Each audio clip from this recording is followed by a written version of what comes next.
بسم اللہ الرحمن الرحیم۔ الحمد للہ رب العالمین، والصلاة والسلام علی سید الانبیاء والمرسلین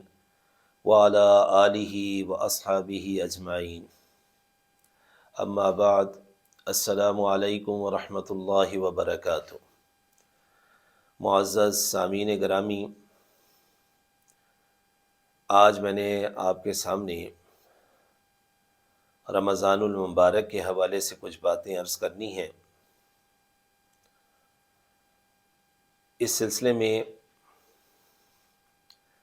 حدیث پاک کی کتابوں میں ہمیں رسول اللہ صلی اللہ علیہ وسلم کا ایک مبارک اور جامع خطبہ ملتا ہے، جس میں آپ صلی اللہ علیہ وسلم نے بڑے ہی خوبصورت انداز میں رمضان المبارک کے فضائل کو بیان فرمایا ہے۔ وہی خطبہ آج میں آپ کے سامنے بیان کر دیتا ہوں۔ آپ صلی اللہ علیہ وسلم کے ایک صحابی ہیں، حضرت سلمان فارسی رضی اللہ تعالی عنہ، جلیل القدر صحابی ہیں۔ وہ فرماتی ہیں، خاطبنا رسول اللہ صلی اللہ علیہ وسلم فی آخر یوم من شعبان، کہ آپ صلی اللہ علیہ وسلم نے شعبان کی آخری تاریخ کو ہمیں ایک خطبہ ارشاد فرمایا، اور آج بھی ہو سکتا ہے یہ شعبان کی آخری ہی تاریخ ہو۔ تو گویا ایسے ہی دن آپ صلی اللہ علیہ وسلم نے اپنے صحابہ کو ایک خطبہ ارشاد فرمایا، جس میں آپ صلی اللہ علیہ وسلم نے ارشاد فرمایا، یا ایھا الناس قد اظلکم شہر عظیم، اے لوگو، ایک عظیم الشان مہینہ تم پر آنے کو ہے، شہر مبارکن، بڑا مبارک مہینہ ہے، بڑا ہی خیر و برکتوں والا مہینہ ہے، شہر فیہ لیلہ خیر من الف شہر، یہ اتنا عظیم الشان اور اتنا بابرکت مہینہ ہے کہ اس میں ایک رات اتنی شان والی ہے کہ وہ ایک رات 1000 مہینوں سے زیادہ بہتر ہے، افضل ہے۔ مراد اس سے لیلۃ القدر ہے، جسے ہم شب قدر کہتے ہیں۔ اسی رات کے متعلق قرآن کریم میں اللہ تعالیٰ ارشاد فرماتے ہیں، لیلۃ القدر خیر من الف شہر، یہ ایک رات 1000 مہینوں سے بھی زیادہ افضل اور بہتر ہے۔ کتنی افضل ہے، کتنی بہتر ہے، یہ اللہ تبارک و تعالیٰ ہی جانتے ہیں۔ مراد یہ ہے کہ اس ایک رات کی ایمان اور اخلاص سے بھرپور عبادت 1000 مہینوں کی عبادت سے بھی زیادہ افضل اور بہتر ہے۔ تو یہ عظیم الشان رات لیلۃ القدر وہ بھی اسی رمضان کے مہینے میں ہے۔ تو گویا یہ بڑا ہی شان والا، بڑی ہی خیر و برکتوں والا مہینہ ہے۔ خود رسول اللہ صلی اللہ علیہ وسلم اس کو شہر عظیم اور شہر مبارک قرار دیتے ہیں۔ جس مہینے کو رسول اللہ صلی اللہ علیہ وسلم عظیم اور مبارک قرار دیں تو اس کی عظمت اور اس کی خیر و برکتیں کس قدر ہوں گی۔ پھر آپ صلی اللہ علیہ وسلم ارشاد فرماتے ہیں، جعل اللہ صیامہ فریضہ، اس مہینے کے روزے اللہ تعالیٰ نے تم پر فرض کر دیے ہیں، جیسا کہ قرآن کریم میں اللہ تعالیٰ ارشاد فرماتے ہیں، یا ایھا الذین آمنوا کتب علیکم الصیام کما کتب علی الذین من قبلکم لعلکم تتقون، اے ایمان والو، رمضان المبارک کے روزے تم پر فرض کر دیے گئے ہیں۔ اور آپ صلی اللہ علیہ وسلم نے ارشاد فرمایا، راتوں میں قیام کرنا، نماز تراویح کا پڑھنا، تہجد کا پڑھنا، دیگر نوافل کا پڑھنا، فرمایا اس کو اللہ تعالیٰ نے بڑے ہی اجر و ثواب کا کام بنایا ہے، اس پر اللہ نے بڑا اجر و ثواب رکھا ہے۔ گویا اس مہینے کے دن بھی بڑے بابرکت، اس مہینے کی راتیں بھی بڑی بابرکت، اور اس مہینے میں اللہ تبارک و تعالی نیکی کی قدر و قیمت کو بہت بڑھا دیتے ہیں۔ آپ صلی اللہ علیہ وسلم ارشاد فرماتے ہیں، من تقرب فیہ بخصلۃ من الخیر، اس مہینے میں جو شخص اللہ کا تقرب حاصل کرنے کے لیے کوئی نیکی کرتا ہے، کوئی نفلی عبادت کرتا ہے، تو اللہ تعالیٰ اس کو اتنا اجر و ثواب عطا فرماتے ہیں جیسے کہ غیر رمضان پر فرض کے ادائیگی پر ثواب ملتا ہے۔ اور جو شخص فرمایا اس مہینے میں ایک فرض ادا کرتا ہے اس کو غیر رمضان کے 70 فرضوں کے برابر ثواب ملتا ہے۔ یعنی دیکھیں ابھی رمضان کا مہینہ شروع نہیں ہوا، آج ہمیں جتنا اجر و ثواب ایک فرض کی ادائیگی پہ مل رہا ہے، رمضان شروع ہوتے ہی اتنا اجر و ثواب نفل عبادت پر مل جائے گا۔ اور آج 70 فرضوں کی ادائیگی پر ہمیں جتنا اجر و ثواب مل رہا ہے، رمضان کے شروع ہوتے ہی اتنا اجر و ثواب تو صرف ایک فرض کی ادائیگی پہ مل جائے گا۔ تو گویا یہ مہینہ نیکیاں کمانے کا سیزن ہے، اس کے دن بھی بڑی خیر و برکتوں والے ہیں، اس کی راتیں بھی بڑی خیر و برکتوں والی ہیں۔ اور اگر اس مہینے کو بھی ہم غفلت میں گزار دیتے ہیں، کھیل تماشوں میں گزار دیتے ہیں، ٹیلی ویژن کے آگے بیٹھ کر گزار دیتے ہیں، موبائل فونوں پر گزار دیتے ہیں، تو یقیناً پھر ہم سے بڑھ کر بد نصیب اور بدبخت کوئی نہیں ہو سکتا۔ مزید اس مہینے کے فضائل بیان کرتے ہوئے آپ صلی اللہ علیہ وسلم ارشاد فرماتی ہیں وَهُوَ شَهْرُ الصَّبْرِ وَالصَّبْرُ ثَوَابُهُ الْجَنَّةُ، یہ صبر کا مہینہ ہے اور صبر کا بدلہ جنت ہے۔ اس مہینے میں ایک مومن بندہ صبر کرتا ہے، اللہ کی نافرمانیوں سے تو اپنے آپ کو یقیناً بچاتا ہے، لیکن اس کے ساتھ ساتھ بہت سی حلال چیزیں اور حلال کام جو اس پر روزے کے علاوہ جائز تھے، اللہ کی رضا کے لیے انہیں بھی چھوڑ دیتا ہے۔ سخت پیاس کے باوجود روزے کی حالت میں پانی کا ایک گھونٹ نہیں پیتا، سخت بھوک کے باوجود روزے کی حالت میں کھانے کا ایک لقمہ نہیں منہ میں ڈالتا، اپنی جائز اور منکوحہ بیویوں سے مباشرت تک نہیں کرتا، گناہوں سے بچتا ہے، ہر اللہ کی نافرمانی سے بچتا ہے۔ تو یہ کیا ہے؟ یہ سب صبر ہے، اور فرمایا وَالصَّبْرُ ثَوَابُهُ الْجَنَّةُ، اور صبر کا بدلہ جنت ہے۔ پھر آپ صلی اللہ علیہ وسلم نے ارشاد فرمایا وَشَهْرُ الْمُوَاسَاةِ، یہ رمضان کا مہینہ غمخواری کا مہینہ ہے، ایک دوسرے کے ساتھ ہمدردی کا مہینہ ہے، ایک دوسرے کے دکھ درد تکلیفوں کو سمجھنے کا مہینہ ہے۔ لہٰذا ہمیں چاہیے اس مہینے میں خوب ایک دوسرے کے ساتھ ہمدردی کریں، ایک دوسرے کی غمخواری کریں، خاص طور پر معاشرے کے جو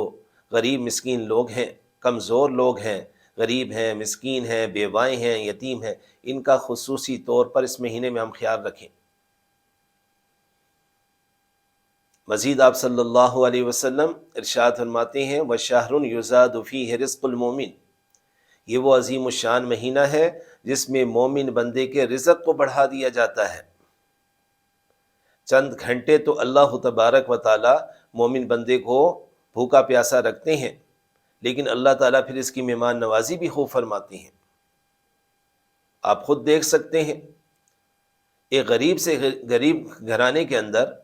اس رمضان کے مہینے میں جو نعمتیں نظر آتی ہیں وہ پورے سال پھر میسر نہیں ہوتی۔ تو یہ سب کیا ہے؟ یہ اللہ تبارک و تعالیٰ کی طرف سے مومن بندے کا رزق بڑھا دیا جاتا ہے۔ مومن بندے کے لیے اللہ تعالیٰ کی طرف سے ایک مہمان نوازی ہے کہ چند گھنٹے تو بھوکا رہتا ہے لیکن پھر اللہ تبارک و تعالیٰ سے خوب کھلاتے ہیں، خوب پلاتے ہیں۔ اور پھر اس مہینے میں جو شخص کسی کو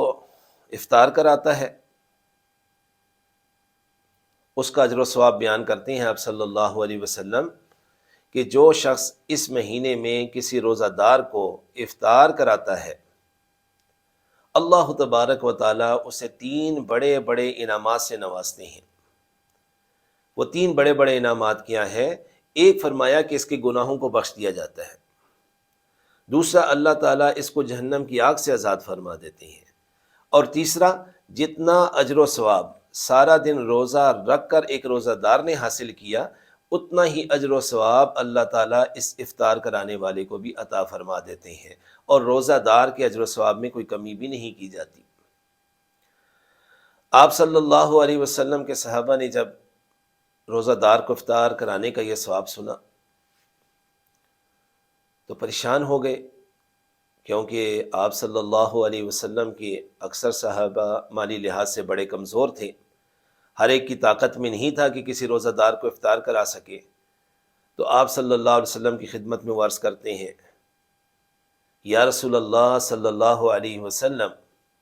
ہم میں تو ہر شخص روزہ دار کو افطار کرانے کی طاقت نہیں رکھتا،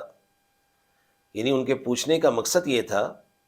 تو کیا ہم اتنے بڑے اجر و ثواب سے محروم رہیں گے؟ آپ صلی اللہ علیہ وسلم نے ارشاد فرمایا، یعطی اللہ ھذا الثواب من فطر صائما علی مسقۃ لبن او تمرۃ او شربۃ من الماء، فرمایا یہ اجر و ثواب اللہ تعالیٰ اس شخص کو بھی عطا فرمائیں گے جو اپنی حیثیت کے مطابق کسی روزہ دار کو لسی کے ایک گھونٹ سے، یا او تمرتن کھجور کے ایک دانے سے،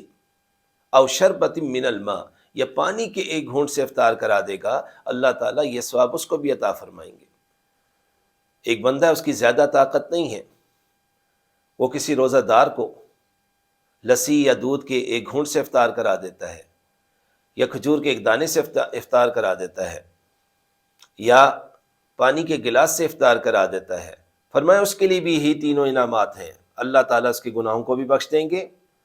جہنم کی آگ سے بھی اس کو آزاد کر دیں گے، اور جتنا اجر و ثواب روزہ دار کو عطا فرمائیں گے، اتنا ہی اجر و ثواب اس افطار کرانے والے کو بھی عطا فرمائیں گے، چاہے اس نے کھجور کے ایک دانے سے یا پانی کے گھونٹ سے افطار کرایا ہو۔ اس کے بعد رسول اللہ صلی اللہ علیہ وسلم فرماتے ہیں، جو شخص کسی روزہ دار کو پیٹ بھر کر کھانا کھلا دے، سقاہ اللہ من حوضی شربت لا یظمأ حتی یدخل الجنہ، تو پھر اللہ تعالیٰ اسے محشر کے دن، قیامت کے دن، میرے حوض کوثر سے ایسا سیراب فرمائیں گے، اور آپ کو تو پتہ ہے وہ دن کیسا ہوگا، سورج بالکل سروں کے اوپر ہوگا، کوئی آڑ، کوئی پہاڑ، کوئی عمارت، کوئی درخت نہیں ہوگا جس کے سائے میں پناہ لی جا سکے، بالکل سروں کے اوپر سورج ہوگا۔ تو آپ اندازہ لگائیں اس دن گرمی اور پیاس سے انسان کا کیا حال ہوگا۔ لیکن فرمایا جس شخص نے کسی روزہ دار کو پیٹ بھر کر کھانا کھلا دیا، اس گرم اور سخت دن میں سقاہ اللہ من حوضی شربت لا یظمأ حتی یدخل الجنہ، اللہ تعالیٰ میرے حوض کوثر سے اس افطار کرانے والے کو ایسا سیراب فرمائیں گے کہ اس کو بالکل پیاس نہیں لگے گی، حتی یدخل الجنہ، یہاں تک کہ یہ جنت میں داخل ہو جائے۔ پھر اس کے بعد آپ صلی اللہ علیہ وسلم اس مہینے کے تینوں عشروں کے فضائل بیان فرماتے ہیں کہ اس کا تو ایک ایک عشرہ بڑا قیمتی ہے۔ وَهُوَ شَهْرٌ أَوَّلُهُ رَحْمَةٌ وَأَوْسَطُهُ مَغْفِرَةٌ وَآخِرُهُ عِتْقٌ مِّنَ النَّارِ، آپ صلی اللہ علیہ وسلم فرماتے ہیں اس کا پہلا عشرہ یعنی پہلے 10 دن رحمت کے ہیں، اور اس کا درمیانی عشرہ وہ مغفرت کا ہے، اور اس کا آخری اور تیسرا عشرہ فرمایا وہ جہنم کی آگ سے آزادی کا ہے۔ اپنے خطبے کے آخر میں رسول اللہ صلی اللہ علیہ وسلم ارشاد فرماتے ہیں، من خفف عن مملوکہ فیہ، جو شخص اس مہینے میں اپنے غلاموں پر، اپنے نوکروں چاکروں پر، اپنے ملازمین پر ان کے کام میں کمی کر دیتا ہے، تخفیف کر دیتا ہے، تاکہ وہ بھی آسانی کے ساتھ اللہ کے حکم کو پورا کر سکیں، تو آپ صلی اللہ علیہ وسلم فرماتے ہیں اس کے لیے بھی اللہ کی طرف سے 2 بڑے انعامات ہیں۔ وہ انعامات کیا ہیں؟ غفر اللہ لہ وآتقہ من النار، اللہ تعالیٰ اس کے گناہوں کو بھی معاف فرما دیں گے اور اس کو جہنم کی آگ سے آزادی عطا فرما دیں گے۔ تو آپ نے دیکھا یہ کتنا بابرکت مہینہ ہے، کتنا عظیم الشان مہینہ ہے، اس کی راتیں بھی بڑی قیمتی ہیں، اس کے دن بھی بڑے قیمتی ہیں، نیکیاں کمانے کا یہ سیزن ہے، جہنم کی آگ سے خلاصی حاصل کرنے کا مہینہ ہے۔ تو اللہ تعالیٰ سے دعا ہے میری کہ اللہ تبارک و تعالیٰ اس مہینے کی خیر و برکتیں ہمیں سمیٹنے کی توفیق عطا فرمائے۔ اللہ تعالیٰ دن میں روزہ، رات کو قیام کی اللہ تعالیٰ توفیق عطا فرمائے۔ خوب کثرت کے ساتھ اللہ تعالیٰ اس مہینے میں ہمیں قرآن کریم کی تلاوت، ذکر و اذکار، اسی طرح درود پاک،